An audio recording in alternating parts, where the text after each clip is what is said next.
Hello everyone and good evening. I'm Don Arleth and welcome to our main edition of World News Tonight here on TVP World. First, there was solidarity in rescuing people from the flood, and now there's solidarity in cleaning up. Many people are helping and volunteering at the scene of the worst affected areas, not only the Army and emergency services. Money for flood victims is being collected throughout Poland. We'll talk about the wave of aid in just a minute, but first up, let's take a look at tonight's headlines. The flood situation in Poland is stabilizing.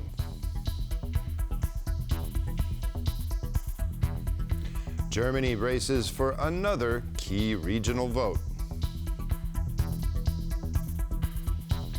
And American football is becoming increasingly popular in Poland, also among women. The flood wave or surge on the Oder River is moving northwards. In endangered places, residents are reinforcing the embankments to prevent flooding. The most affected areas where the water levels have already dropped, revealing losses into the millions, if not billions of euros. We're now going to go live to our reporter, Owidiusz Nicieja, who's in the Kłodzko Valley, where the damage is severe. Good evening, Owidiusz. Now, can you tell us what is the situation like where you are right now? Well, the cleanup here continues. There is thick mud everywhere, there's dust in the air, there's trash everywhere. These are the effects of the flooding that crossed through this area around a week ago. But here also we see many heartwarming pictures of volunteers who come here from all over Poland to distribute food and all the necessary items to people who live here and to help them cleaning up. But also many people here told us that this here is nothing, even though the flood wave here was as high as 4 meters on the streets. But the people here tell us this is nothing. Go to places like Lądek-Zdrój or Stronie Śląskie. There, the devastation is even more extreme. And so we went there today, and what we saw there was deeply, deeply shocking. The devastation is unlike anything we have seen in other places, and mind you, this already looks very extreme. This looks like a war zone, but there in Stronie Śląskie, it really is extreme, and we were there today, and we have prepared this report for you.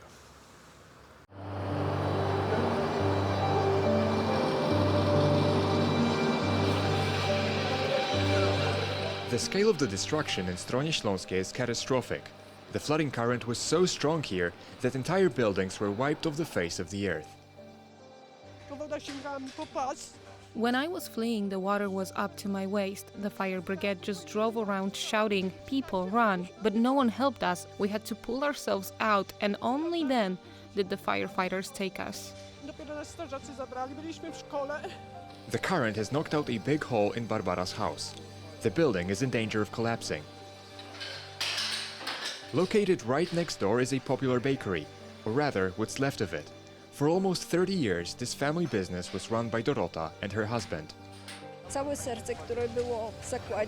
whole heart of the establishment is gone. The ovens, the machines that allowed us to bake bread for people. We made more than just donuts. We organized weddings. A lot of people knew us.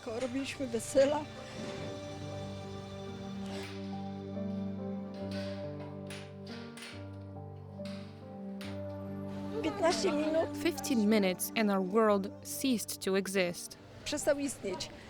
Volunteers who rushed all the way from Poznań, some 300 kilometers from here, are helping clean the bakery up. We brought in an aid shipment, unloaded it into the warehouse, and since Thursday we've been helping the locals here. What made the flood's impact here so extreme is primarily the town's location. We're talking about a mountain town here. We had a classic example of a flash flood, a very high water level that swept through the town with enormous force and caused significant damage to the infrastructure. Uniformed services are helping restore energy, sewage systems, heating and city roads. What cannot be restored, however, is human life. But even those who have survived will carry deep scars. Nie chcę tego następny raz. To widzi pan, co się dzieje? I'm not coming back here anyway. I've already survived 3 floods and I might not survive the next one. I'm 65 years old. I don't want to go through this again. Do you see what's happening here? We're all in the same situation. We need help. We don't need water, we don't need bread, we need money. Simply so they can save us, so something can be built here. Żeby ci ludzie, którzy mają jako tako, bo tu wszyscy jesteśmy poszkodowani. Czy się odbudujemy? Will we rebuild? We think so because a large community that knows us says that the town without Pączek. Że stronie bez pączka. But how it will turn out, we don't know. For TVP World from Stronie Śląskie, Owidiusz Nicieja.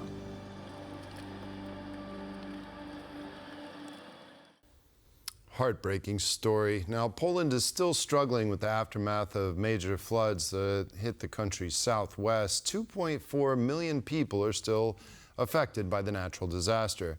While the floods are still far from over, the same goes for the flow of aid for ordinary Poles and from the government itself.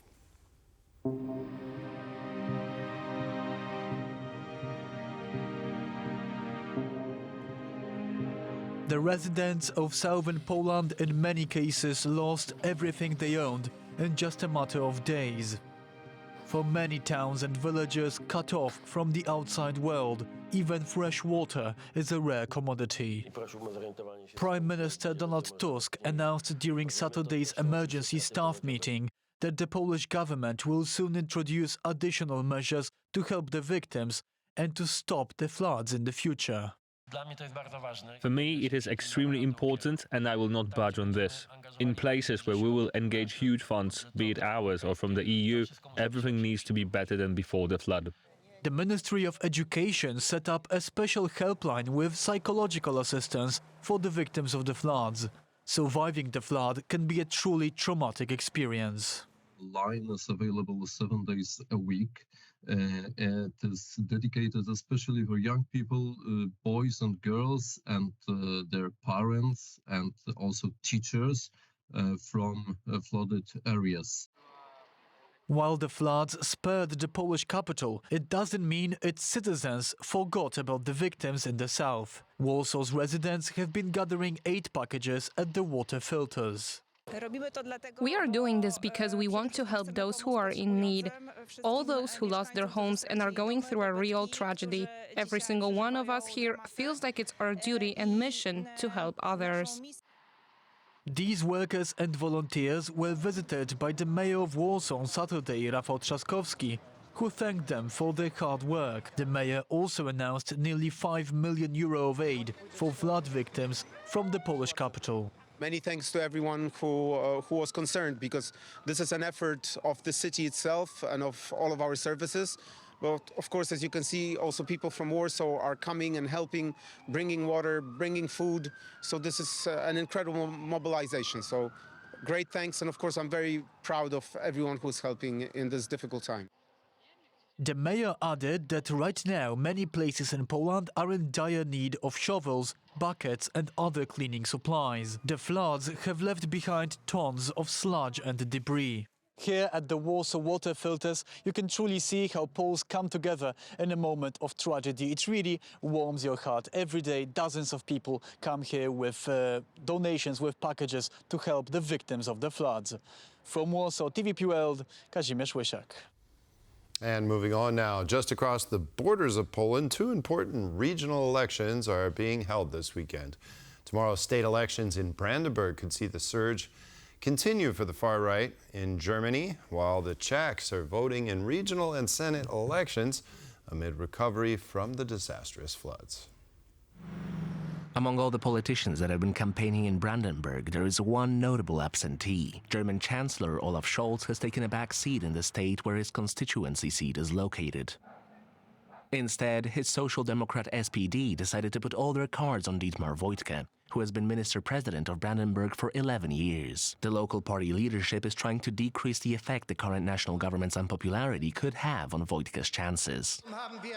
Another far-right win could increase the pressure on Olaf Scholz to step aside as the SPD candidate for the federal elections next year. Yes, indeed, you do need strong leadership, which Olaf Scholz is not really managing at the moment. Well, everybody is really questioning whether this coalition will hold on to the next elections, which will be in about 1 year, or whether it will break apart even beforehand. As in the recent state elections in Thuringia and Brandenburg, the far-right AfD is expected to do well. Immigration remains a hot topic that has favored the far-right, especially in former East Germany.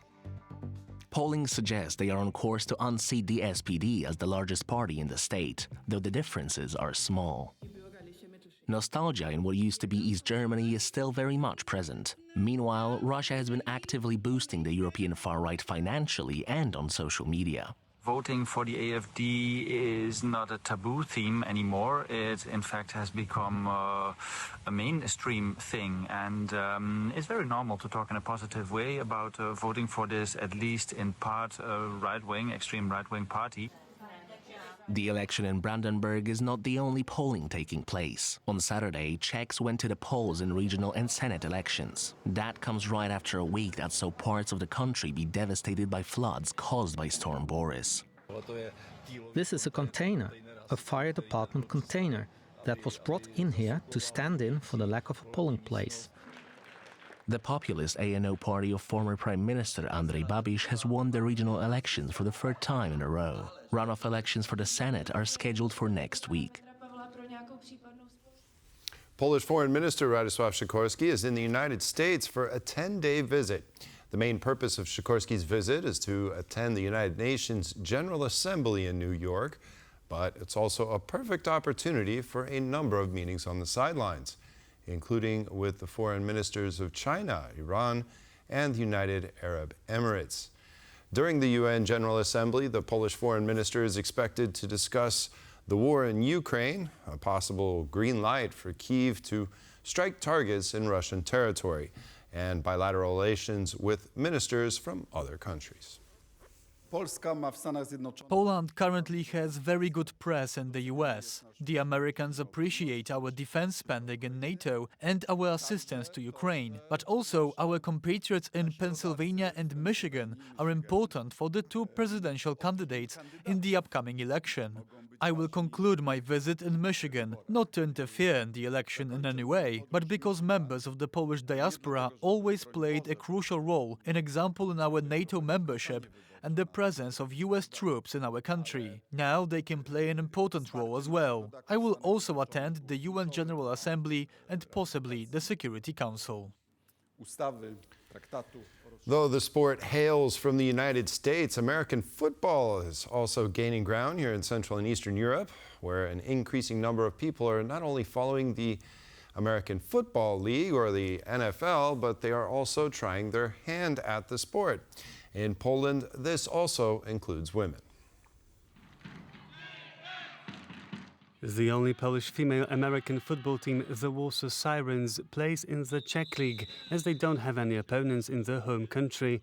Justyna Hołownia-Malinowska couldn't wait to join the team, and she became part of the Sirens as soon as she turned 16. You know, it's funny because I tried and then I got in, and from that moment on, I'm in love with the sport, and I really enjoy it being here, and I really love it so much. I wouldn't trade it for anything. The players are equipped with special pads and helmets. On the pitch, they must demonstrate impeccable physical and mental fitness, as well as follow a meticulously planned strategy. But teamwork is the most important thing, as Dorota Gabalowa of the opposing team told TVP World. It is complicated rules. Generally, you don't have to know all of them. You only need to know what you need to know, your own responsibilities. And it's a game very much about team and trust. I can't be doing everything. I have my responsibilities and I have to trust my teammate that she's going to handle what she does. Fellow Siren Ewa Jokostaniewska, who is also Warsaw Sirens Society's president, told TVP World that the sport really is for everyone.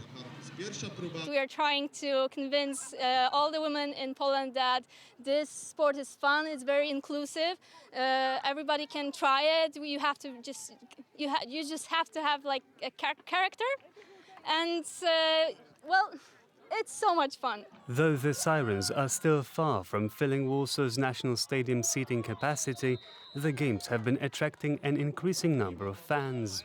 My friend plays in Warsaw Sirens and her husband plays in Warsaw Eagles. And we're kind of forced to support them. So that's why I saw all Warsaw Eagles matches this season. And now I started watching Warsaw Sirens this season. Unfortunately, the Warsaw Sirens suffered a 7-19 defeat against a tough opponent, the Prague Harpies. But there's a chance the Warsaw team will bounce back, as they will soon play a rematch, this time in an away game in the Czech capital.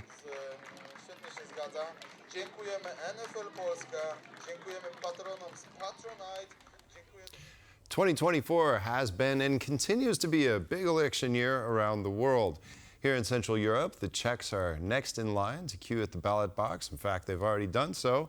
This time it's the local regional elections that took place on Saturday and Sunday. Despite the recent flooding, many Czechs are expected to turn out. Will we see any big changes that could result in or impact national politics? Well, to find out, I'm now joined by Jan Michalczak, political scientist and international security expert. Thank you very much for joining us on World News tonight. Pleasure to be here. Well, we just saw the friendly matchup of women's football here in Warsaw. It looks like Prague came out ahead. But concerning the elections that are taking place in your country, what do you think what is the most that's at stake during these local elections? Right, as you rightly said, those are regional elections that just taken place, and a third of the Senate has been voted in. There's a second round in 2 weeks in some of the regions. Of course, as regional elections, those are only second or third in the level of importance, I would say. Obviously, we're all waiting for the general election about to take place in 2025. That's actually also one of the biggest points as it pertains to the regional election, because if anything, I would say that those serve as a kind of check of temperature for the upcoming general election, and we're probably going to talk about the results in a little bit. The important thing to watch is how the government parties do and how the opposition does, because that could be a kind of a tell for the future and what might happen to an extent at the state level in a year's time. For sure.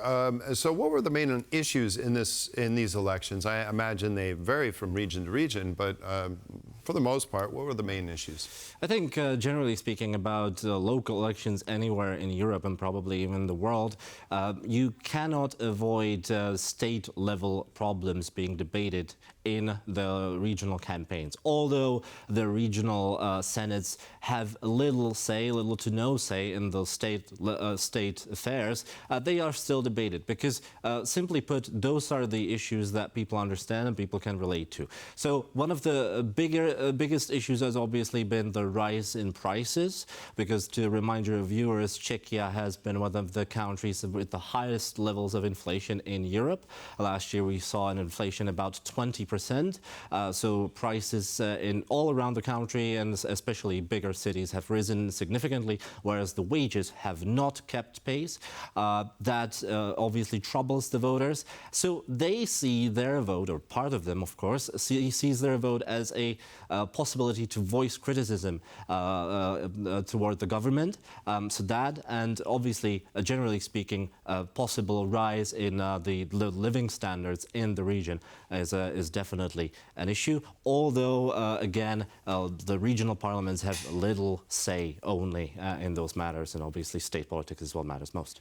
And concerning turnout, would you say, I mean, we just had these disastrous floods in part of the country, and still people had to turn out to give their votes. Do we know anything about turnout and how that fared this time around?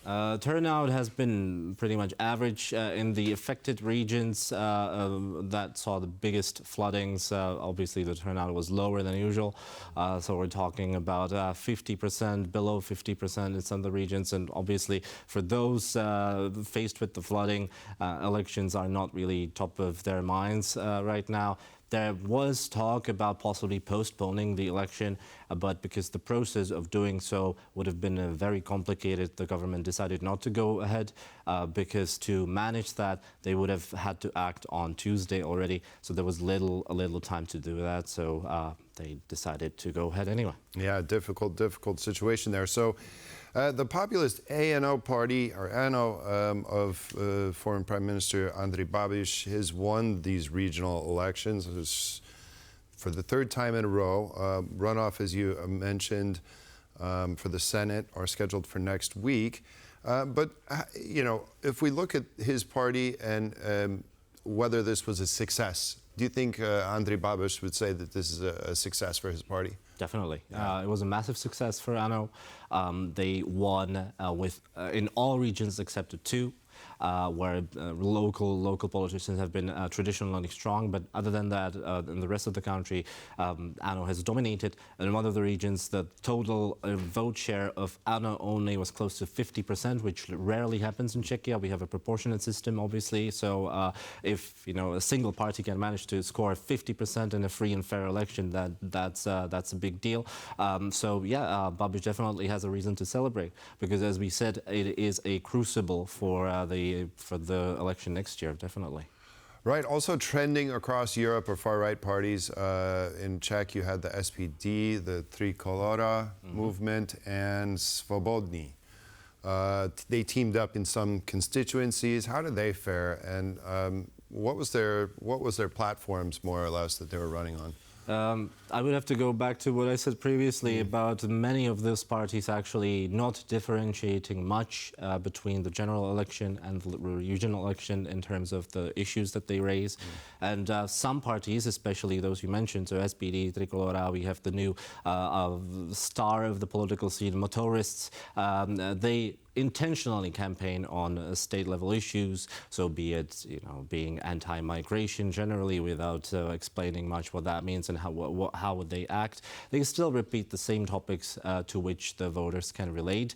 And yes, in some regions, especially the border regions, those parties were somewhat successful. But for example, for the motorists, they expected a much larger vote share. So they themselves, the leader of the party, said that he's not really happy with the result of Well, I think we can potentially that's a good thing. So you've mentioned that the national making this a national referendum, more or less, on the five-party coalition.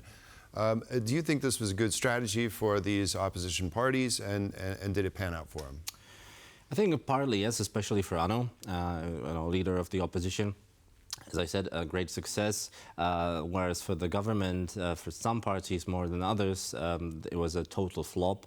Let's mention the Pirate Party, which is part of the coalition, and it basically got zero mandates in the regional elections.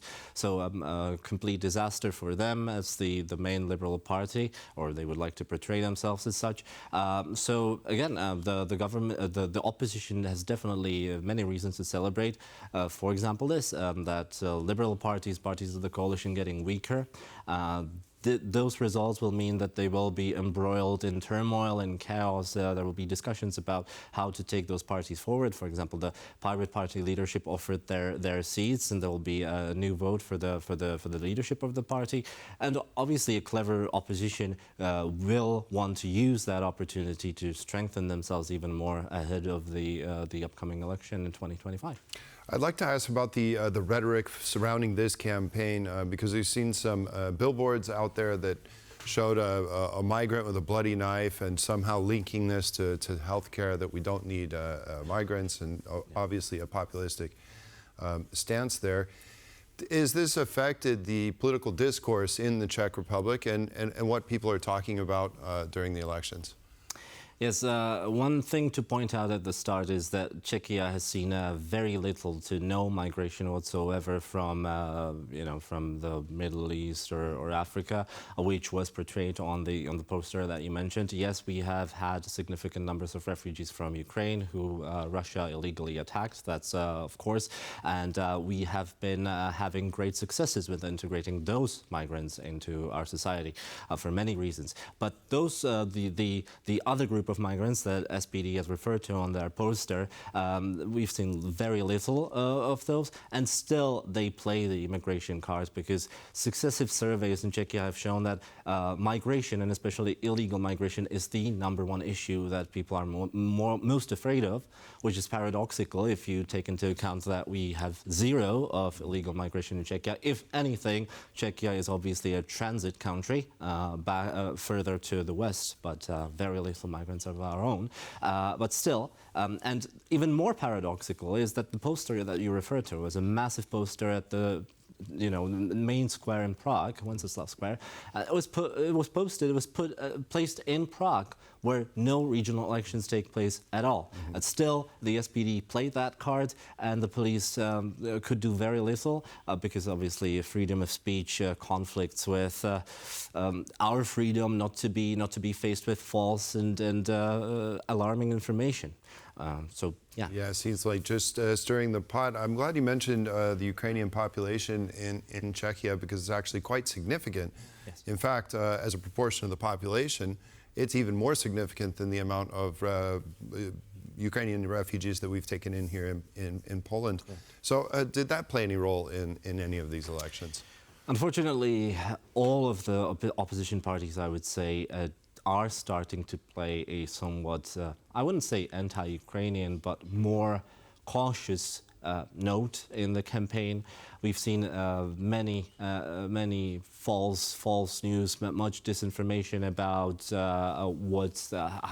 how much the Ukrainian refugees are reportedly costing the Czech state, which I would say is a big error on the part of the governing coalition, because again, data has shown that we have been actually benefiting from Ukrainian refugees, not only in Czechia, but also in Czechia. And I would say that the governing coalition did very little to communicate that information clearly to the audience. I'm not saying that they would have convinced everyone, obviously not, because some people are so deep into the disinformation scene that there's basically nothing you can do to convince them otherwise.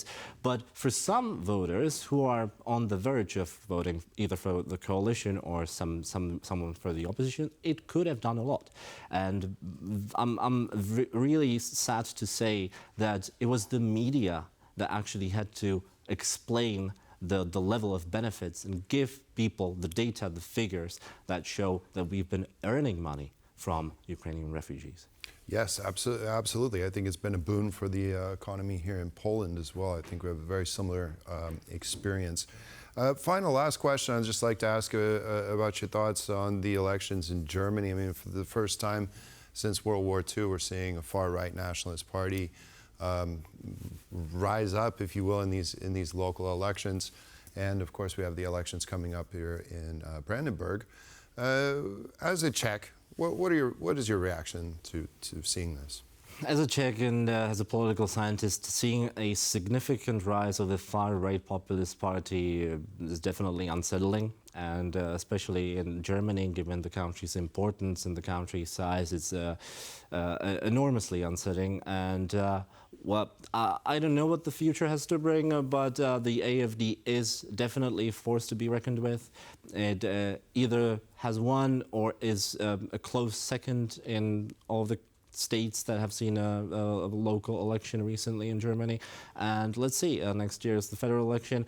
And obviously, given the policies that the AfD advocates, be it a strict ban on migration, they talk about potentially even closing the borders. We've seen consistent border checks on the German borders now, even under the current government, which would presumably get even stricter, which is obviously bad for, be it the Schengen area as such, as a concept, be it trade inside of the EU, and it would endanger the EU's values as such. Because as a response to the border checks that the Germans introduced, we've seen populist parties in other countries, the Netherlands, France, calling for similar measures as well. So if the AfD wins or becomes a significant force, much more significant than it is today, which is very likely, I think we're going to see the EU as such and its values endangered. So we'll see. But well, hopefully no domino effect there. Jan Michalczak, political scientist, international security expert, thank you very much for joining us and sharing your thoughts on these important elections. Appreciate it. It was a pleasure to be here. And that concludes this edition of World News Tonight. Thank you for joining us. Have a wonderful weekend, and we'll see you next time. Good night.